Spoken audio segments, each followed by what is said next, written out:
안녕하십니까. R&B 정광용입니다. 우선 이 개헌안이 진짜로 발의됐느냐, 과반수 통과했느냐, 이것에 대해서 의문을 가지시는 분이 있습니다. 워낙 보도가 안 되고 기자회견 한 번 없이 보도자료 하나 안 내고 미륵꾼들이나 도굴꾼들이 하듯이 그런 식으로 밀어붙이기 때문에 아무도 모릅니다. 어디를 가면 알 수 있느냐면 대한민국 국회 의안정보 시스템을 가면은 딱 올라와 있습니다. 의안번호 2024795 검색할 때 필요합니다. 2024795 제안일자 3월 6일 제안자 강창일 의원 등 148인 문서 의안 원문 제안회기 20대 제376회 본회의 한글 파일 다운받아서 보시면 누구나 보실 수가 있습니다. 이렇게 제가 링크 주소를 달았는데 이걸 다 치기에는 곤란하니까 국회의안과나 국회의안정보 시스템에 가면 다 떠 있으니까 대한민국 국민으로서 누구나 한 번쯤 관심을 가지고 찾아보시는 노력을 한번 해보시는 것도 괜찮겠습니다. 두 번째, 지금 대한민국 국회 구성이 몇 석이냐? 지금 이제 300석인데 현재 295석이 재적 의원입니다. 재적 의원에 이게 과반수가 되느냐? 295 나누기 2 하면은 295 나누기 2 하면 147.5입니다. 그러니까 148명이면 과반수 통과입니다. 지금 이미 의안 발의자가 찬성자가 148명이기 때문에 1차적으로 과반수를 동의해 가지고 이미 본회의로 넘어가는 절차만 남았습니다. 우리나라 지금 현재 의원 교섭단체 정당 구성표를 보면 민주당이 129석, 미래통합당이 118석, 민주통합의원 모임이라는 데가 민생당으로 19석, 무소속으로 3석, 미래통합당 118석 여기에는 지금 이제 다른 데서 통합하면서 참여해온 인원이 늘어나서 118석입니다. 그 다음 비교섭단체로 정의당이 6석, 미래한국당이 5석, 국민의당이 2석, 민중당이 1석, 우리공화당이 1석, 무소속이 11석입니다. 그래서 총 295석이고 295석의 과반수는 147.5이기 때문에 148석이면 정확히 과반수를 달성했습니다. 그런데 이것이 본회의를 통과하려면 정확히 3분의 2가 되어야 합니다. 지금 이 개헌 업무자들 구성을 보면 민주당에서 129명 중 92명 거의 다 찬성했고 이게 민주당의 업무라고 볼 수 있습니다. 그 다음 민생당에서 19명 중 18명이 참여함으로써 뭐 거의 다죠. 민생당 다. 이게 민주당 이중대잖아요. 그 다음 정의당 6명 전원, 민중당 1명 전원, 국민의당 2명 전원, 무소속 14명 중 6명, 그리고 미래통합당에서는 118명 중에 22명, 미래한국당에서는 5명 중에 1명 이렇게 참여해가지고 이 안건이 성사됐습니다. 그 다음 헌법 개정안 내용을 보면 제가 빨간 걸로 해놓은 요게 헌법 개정입니다. 이것을 누가 발의안이라고 하는데 참 미치겠습니다. 이거 정식 헌법 개정입니다. 헌법 개정. 지금 현재는 헌법 개정은 국회 재적 의원 과반수 또는 대통령의 발의로 제안된다. 헌법 개정이 제안돼 가지고 국회 본회의로 가려면 두 가지 조건이었습니다. 국회 과반수, 대통령 이 둘만 할 수 있어요. 그런데 여기에 국회의원 선거권자, 즉 유권자 얘기합니다. 유권자 100만 명 이상 요거에 들어가는 겁니다. 빨간 걸로 치는 거 여기 들어가는 겁니다. 국회의원 선거권자 100만 명 이상. 지금 이것을 볼 때 아직은 내각제 뭐 낮은 단계의 연방제, 고려연방제 이런 거는 아직 냄새도 안 풍겼습니다. 아직 말도 안 꺼냈습니다. 미리 이거 이야기할 필요 없어요. 미리 그것까지 나가지고 나가면 복잡해져요. 다만 그 전초전으로 개헌을 보다 쉽게 하자는 겁니다. 개헌을 보다 쉽게, 그리고 개헌을 할 때 슬쩍 외주가공 맡기면 아웃소싱 맡기면 예를 들어 민노총이나 이런 데 아웃소싱 맡기면은 개헌안 멋지게 100만 명, 1000명 받아와라 하면 그때부터 국민의 뜻이라는 명분으로 이 개헌이 포장되게 되는 그 절차에 대한 개헌, 헌법 개정을 시도하려는 1차적 업무를 시작하는 그런 개헌입니다. 그럼 절차는 어떻게 되느냐? 이것을 일정을 보면 제일 먼저 발의는 끝났습니다. 발의는 국회의원 과반수 통과. 그 다음 남은 것은 잘 보셔야 됩니다. 국회 본회의에서 재적의원 3분의 2가 찬성해야 되는데, 자, 295 나누기 3 곱하기 2 하면 197명입니다. 197명 하면 바로 통과인데, 저지하는 데는 몇 명이 필요하냐? 295명 재적의원에서 197명 플러스 제지를 하려면 한 명이 추가돼야 되죠. 그래서 99명을 확보해야 저지할 수 있습니다. 자, 우선 197명이 국회에 모일 것이냐, 선거기간 중에 이것도 좀 그렇지만 197명을 반대하기 위해서는 99명이 반대표를 던져줘야 합니다. 아니면 197명의 국회 모이는 기회를 차단해 버려야 되는데 국회 본회의가 곧 열립니다. 열리면은 이 197명 중에 일부를 빼야 됩니다. 197명이 못 가도록 일부를 빼야 되는데 197명에 달하지 않도록 한 명이라도 빼면 되죠. 되는데 그러자면 반대하는 사람이 99명이 되어야 합니다. 그렇게가 통과가 되면 국회 본회의를 만약에 통과하면 4.15 총선에서 국민한테 국민투표를 붙이게 됩니다. 그 국민투표에서 찬반 투표를 거쳐서 투표자의 투표를 한 사람, 투표자의 과반수가 찬성하면 그때는 이 헌법이 이런 식으로 개정돼 버립니다. 어떤 식으로 개정되느냐? 국회의원 선거권자 100만 명 이상이 찬성하면 언제라도 하시라도 아무 때나 개헌이 발의될 수 있다는 겁니다. 이때 개헌이 발의되면 국민의 뜻이 그러니 국회의원들은 슬쩍 빠지고 국민의 뜻을 핑계대고 3분의 1로 통과시켜버릴 겁니다. 국민의 뜻을 핑계대고 3분의 1로 통과시켜버리면 그 다음에 국민투표를 하면 돼. 국민투표는 우리나라 국민투표 개헌안 반대하기 힘든 정서죠. 자, 그러면 우리나라뿐만 아니라 전 세계가 다 중우정치, 우중정치 이쪽에 익숙하기 때문에 국민들은 이미지밖에 모릅니다. 이미지. 개헌이 좋은 거야 이런 이미지. 개헌이 나쁜 거야 이런 이미지만 딱 가지고 있습니다. 그런 이미지로서 판단하기 때문에 이것은 그런 계기가 만들어진다는 데 대해서 굉장히 위험한 아이디어입니다. 일단 지금 일정표를 볼 때 지금 1차적으로 국회의원 과반수를 통과했으므로 국회 본회의가 열리면 바로 상정됩니다. 상정되면 국회의원 3분의 2, 197명이 찬성을 할 것이냐? 그럼 반대할 수 있는 사람은 99명이 있어야 되는데 여기 참석을 안 하더라도 197명 중에 한 명을 빼버리면 되는데 그러자면 99명이 돼야 됩니다. 개헌에 대해서 국민투표까지 가야 되는 일정표는 이와 같습니다.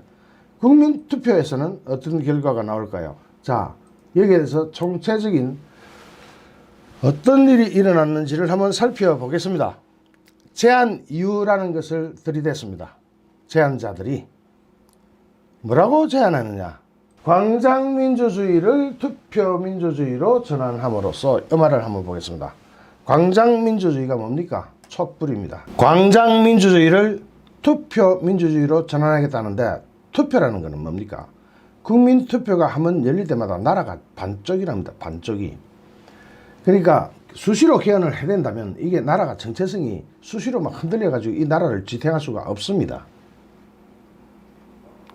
어쨌든 제한 이유는 여러분들께서 아까 말씀드린 국회의안과 홈페이지에 가면 대한민국 국민은 누구나 이 발의한 내용을 다 다운받아서 분석하고 볼 수가 있습니다.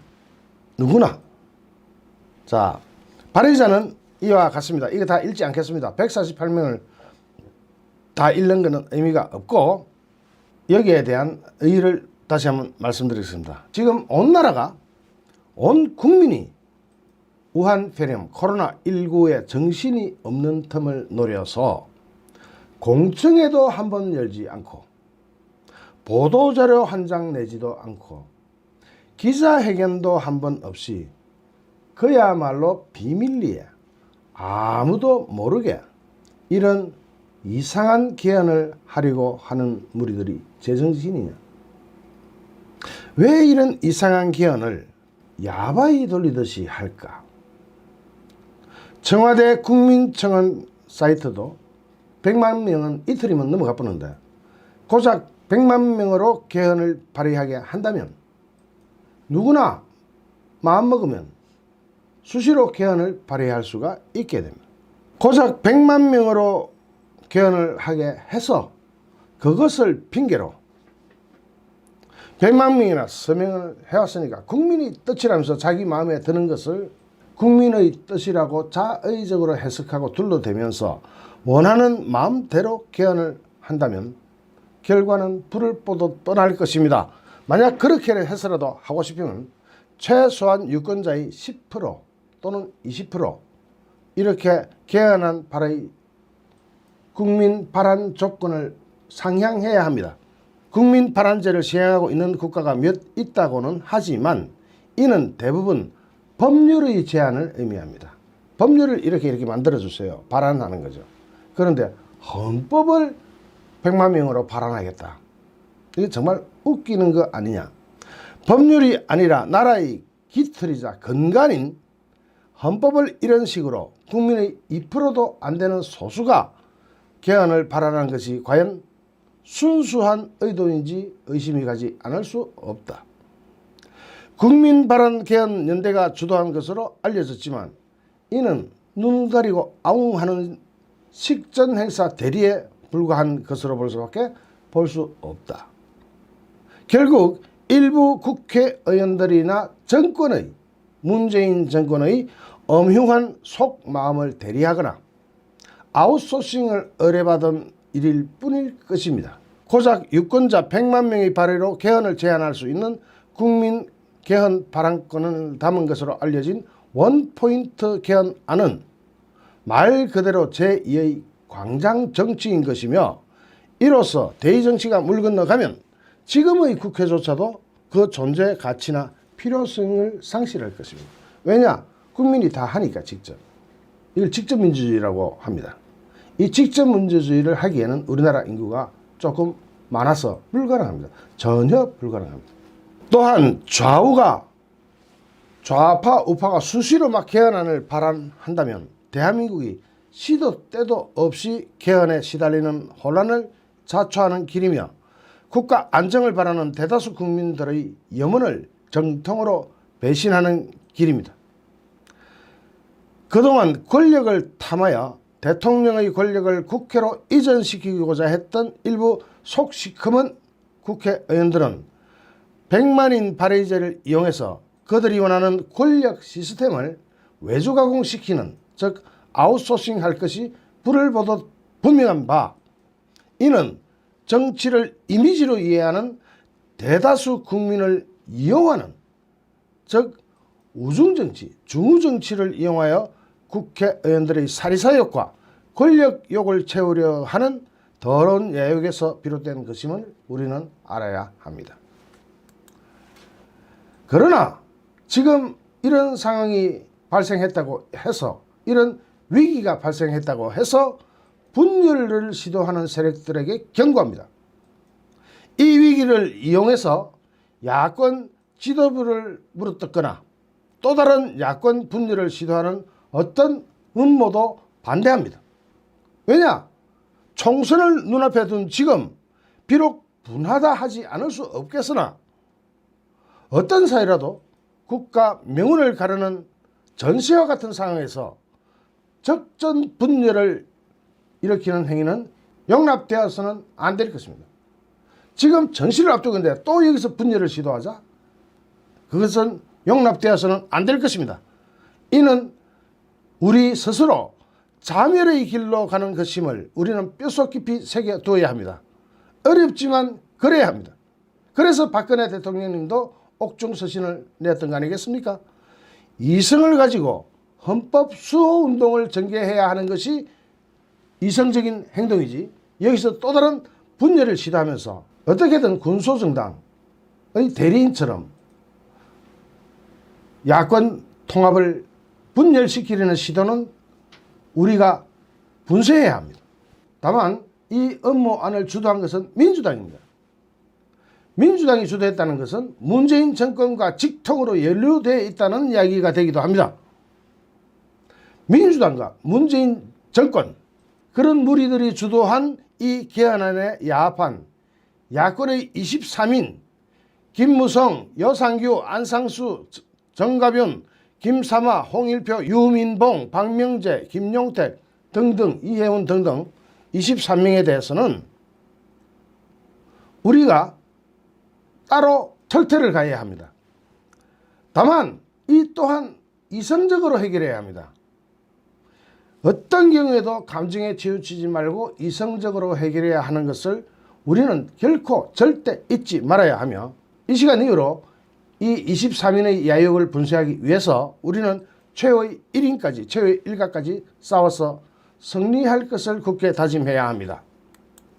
또한 이러한 업무는 오직 정권 수호, 연방제 개헌, 사회주의식 개헌, 문재인 탄핵을 피하려는 문재인 정권과 집권당, 그리고 그 이중대의 속 시커먼 무리들의 대국민 사기극이자 장기 집권 업무로 추정할 수밖에 없으며, 또한 이에 야합 동조하여 집권 세력의 업무에 가담한 야권의 일부는 이번 총선을 끝으로 해서 정계에서 완전 퇴출시켜야 되면 물론이고, 김무성과 그 무리들의 마지막 발악이 이 사건으로 사료되는 바, 이 사건을 끝으로 김무성과 그 추종자들이 두 번 다시 나라를 어지럽히지 못하도록, 정계를 아예 기웃거리지 못하도록 할 방안을 강구하고, 이에 맞추어 전략적으로 행동해야 할 것인 즉, 우리는 어떤 경우에도 뭉쳐서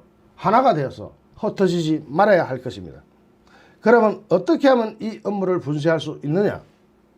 첫째, 여야 국회의원에게 전화번호 파악해서 문자를 보내고 전화를 직접 하는 겁니다. 절대로 해서는 안 된다. 두 번째, 그래도 국회에서 3분의 1로 통과해버리면 총선에서 반대투표 홍보 운동이 벌어져야 됩니다. 이번 총선에서 국민투표랍니다. 거세게 개헌 반대 운동이 일어나야 합니다. 그렇게 하면, 이 개헌 반대 운동을 일으키게 되면 국민들이 국회에서 3분의 2 통과해와도 국민들이 막아버리면 됩니다. 최후의 보루는 국민입니다. 국민투표에서 막을 수 있습니다. 국민투표에서 막아야 합니다. 국민투표에서 막지 않으면 이것은 개헌안, 비록 한 줄짜리 개헌이지만 개헌안은 국민의 승인까지 받아서, 국민의 과반수 승인까지 받아서 발효되게 됩니다. 그 이후에는 이제부터는 100만 명 이상은 누구나 개헌안을 발의할 수 있게 됩니다. 저들에게 유리한, 국회의원들의 입맛에 맞는 개헌안이 발의될 것이고, 그때는 국민의 뜻을 핑계로, 명분으로 삼아서 저들의 입맛에 맞는 권력 구조 개편부터 사회주의식 개헌까지, 심지어는 연방제 개헌까지도 가능해질 것입니다. 그러므로 국회가 이걸 못 막으면 우리가 막아야 합니다. 국민투표를 통해서, 4.15 총선 국민투표를 통해서 개헌 반대 투표를 홍보해야 합니다. 그 방법 외에는 현실적으로 남은 방법은 없습니다. 지금 다시 분열하고 찢어져서 서로 물고 뜯는 것은 일체 도움이 안 됩니다. 그렇게 해서 도움이 된다면 저도 그런 방식을 택하겠습니다. 그것은 전혀 도움이 안 될 뿐더러 우리 진영을 초토화시켜서 최후의 1인까지 다 몰살시키는 그런 전략입니다. 그러므로 이성적으로 대처해야 합니다. 국회에서 통과가 나와도 총선과는 별개로 개헌 반대 투표를 홍보하는 방법밖에 없습니다. 우리 국민이 막을 수 있습니다. 우리가 할 수 있습니다. 개헌 주체 세력과 내통자들 과연 누구일까요? 이 개헌 주체 세력을 제가 일일이 다 분석을 해봤습니다. 여러 가지 오해를 하시는데, 아직 개헌은, 얘들이 시도하는 개헌은 국회의원 선거권자 100만 명 이상, 즉 유권자 100만 명 이상은 사인만 하면 개헌을 시도할 수 있다. 이것만 이번에 국민투표에 붙이자고 하는 겁니다. 자, 아직은 내각제나 나선 단계의 연방제, 사회주의 이거는 시작도 안 했습니다. 그냥 국민 100만 명 이상, 이게 뭡니까? 유권자 100만 명 이상, 유권자 100만 명 이상만 조정해내면은 국민의 뜻으로 몰아붙여서 개헌을 시도할 수가 있고 자기네들 입맛에 맞는 개헌을 시도할 수가 있다는 게 주안점입니다. 지금 누가 시작했을까요? 그리고 이 스토리가 어떻게 시작되었을까요? 이 스토리는 지난 11일, 2월 11일 날 국회에서 민주당과 김무성이 주창했습니다. 민주당과 김무성이 주창한 게 지금 찾았고요. 그러면서 국민 바란 개헌 연대라는 것을 발족시켰습니다. 국민 바란 개헌 연대. 여기에서 이거 이상하다 해가 빠진 팀들도 많았고요.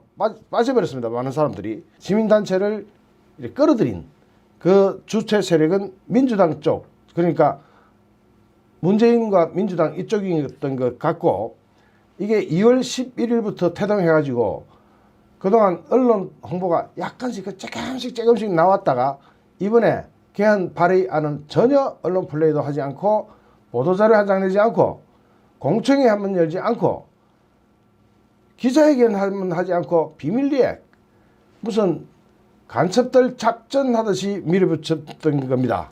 지금 국민 바란 개헌 연대라는 것이 지난달 24일 그때까지 131명을 모았습니다. 그래가지고 조금만 더 모으면 되겠다 싶어가지고 몰아붙였고, 처음부터 김무성은 여기에 참전을 했고, 여기에서 개헌 시도 주체 세력은 문재인과 민주당이라는 것이, 민주당이 바로 문재인이죠. 그런 것이 밝혀졌고, 업무자들 구성을 보면은 민주당에서 92명 가장 많습니다. 그러니까 민주당이 주체 세력으로 가고 김무성 및 그 일당들이 뒤에서 바쳤던 것 같습니다. 여기서 누가 여기에 협조를 했는가? 미래통합당 22명 했는데 그냥 22명이라면 뭔지 모르죠. 누구냐? 22명 구성 성분이 어떻게 되느냐? 누군지를 모른단 말입니다. 미래한국당 1명, 나머지 4명 그럼 뭐 하느냐? 뭐 때문에 했느냐? 제가 이것을 좀 분석해보니까 이렇습니다. 김무성 불출마, 홍일표 불출마, 유민봉 불출마, 김성태 불출마, 여상규 불출마, 장석춘 불출마, 정가변 불출마.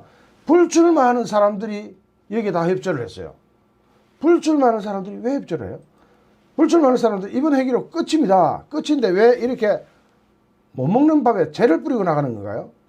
이상한 형국이 벌어진다. 불출마하는 사람들이 주체 세력으로 7명이나 되고, 그 다음에 박명재 컷오프, 강석호 컷오프, 백성주 컷오프, 이혜훈도 컷오프 됐지만 지역구를 다시 옮겨서 경선 도전하고 있죠. 이렇게 컷오프 된 사람이 4명입니다. 그러면 합쳐서 불출마가 11명입니다.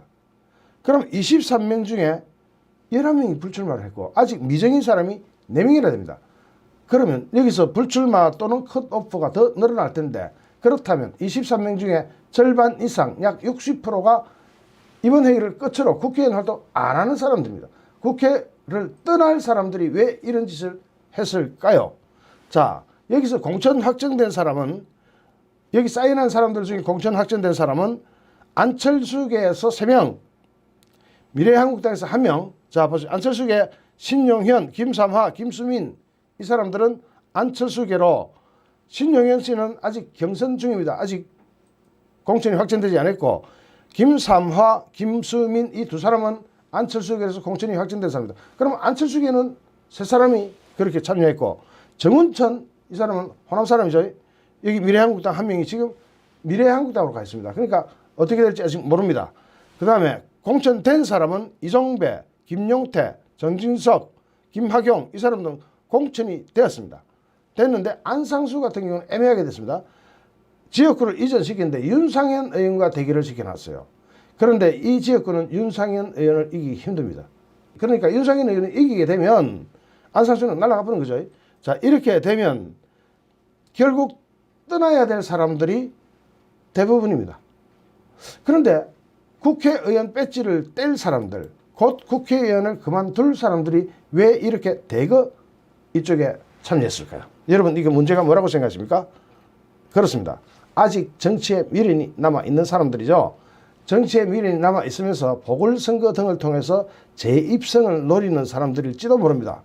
특히 그중에 김무성은 그럴 가능성이 높죠.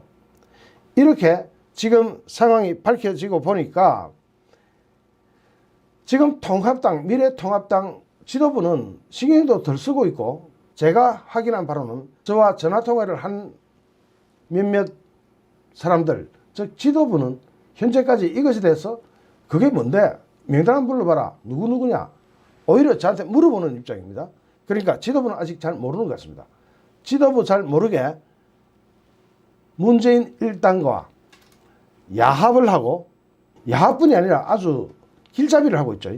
간첩 내지는 내통자, 부역자, 이런 역할을 한 사람들이 이렇게 다 밝혀졌습니다. 그 중에 불출마한 사람들이 7명이랬는데 저분들이 주역이에요. 불출마를 하면서도 주역이에요. 김무성, 홍일표, 유민봉, 김성태, 여상규, 장석춘, 정가분, 이런 사람들 다 불출마했단 말입니다. 불출마 선언하면서 저기는 왜 사인을 했을까요? 결국은 집권 여당한테 잘 보여야 되는 그런 필요가 있는 사람들인가요? 아니면 뭔가요? 설명하기 굉장히 난해합니다. 그 다음 박명재, 강석호, 백성주, 이해훈, 이런 사람들 컷오프 된 사람이에요. 컷오프 된 사람이 왜 또 이런 데 사인하고 있어요? 컷오프 됐으면 정치 그만할 텐데. 지금 이 사람들은 불출마했기 때문에 아예 당선이 뭐가 없어요. 이번에 불출마 선언하고 컷오프 됐기 때문에 이제는 떠나는 일밖에 안 남은 사람들입니다. 이 사람들이 몽땅 문재인과 민주당 일당의 이런 시도에 야합을 하고 내통을 하고 부역을 한 것 같습니다. 이 저희를, 이 뜻을 우리는 꼼꼼하게 한번 살펴봐야 됩니다. 여기서 또 분란을 시도하는 분이 여기도 또 들어와 있습니다. 황교안 지지자. 저한테 물어요. 제가 황교안 지지자냐고 물어보세요. 저 아니에요. 황교안은 지금 당 대표이기 때문에 시스템을 따라야 되는 겁니다. 지금 또 흩어지면, 우리가 또 분열하면 이번에 진짜로 과반수 달성 못하고 박근혜 대통령이 못 나오시게 되고 여러분은 공산주의 지하에서 살아야 됩니다.